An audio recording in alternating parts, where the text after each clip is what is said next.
Hi పిల్లలు, మొదటికే మోసం. ఈ కథ మీకోసం. హలో ఫ్రెండ్స్, ఇలాంటి కథలు ఇంకా మీరు వినాలనుకుంటున్నారా? అయితే ఈ కింద వీడియోలో చూపించినట్టుగా మన వీడియోని లైక్ చేయండి, సబ్స్క్రైబ్ చేయండి, షేర్ కూడా చేయండి. ఇక కథ మొదలెడదామా? అనగనగా ఒక అడవిలో సింహం, చిరుతపులి కలిసి ఉండేవి. రెండింటికి వయసైపోవడంతో పెద్దగా వేటాడలేకపోయేవి. ఉన్న దాంట్లోనే ఏదోలా సరిపెట్టుకునేవి. ఓసారి వాటికి వరుసగా వారం రోజుల పాటు తినడానికి ఏమీ దొరకలేదు. ఆకలితో నకనకలాడిపోయాయి. అదే సమయంలో వాటికో జింక పిల్ల కనిపించింది. అప్పుడు సింహం, మిత్రమా, మనం ఎవరికి వారే వేటాడుతుంటే జంతువులు పారిపోతున్నాయి. ఈసారి మనం ఇద్దరం కలిసే చెరోవైపు నుంచి దాడి చేద్దాం అని చెప్పింది. దానికి చిరుతపులి సరేనంది. రెండూ కలిసి తెలివిగా వేటాడడంతో జింకపిల్ల దొరికిపోయింది. దాంతో వాటి సంతోషానికి అవధుల్లేవు.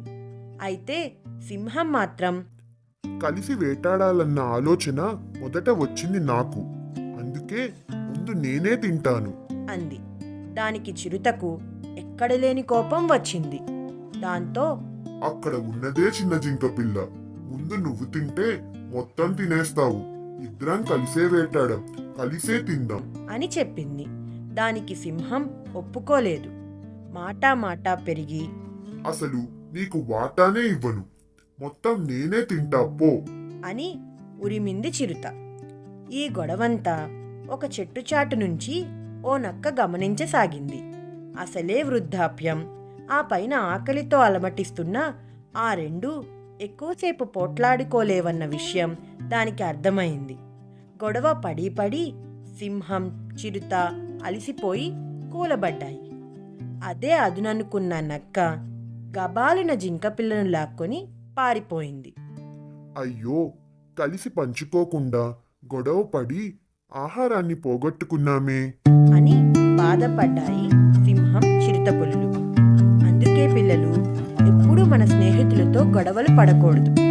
ఈ కథ మీకోసంలో ఈ కథ మీకు నచ్చిందా పిల్లలు? నచ్చినట్టయితే లైక్ చేయండి, షేర్ చేయండి, కామెంట్ చేయండి, ఇంకా సబ్స్క్రైబ్ కూడా చేసుకోండి.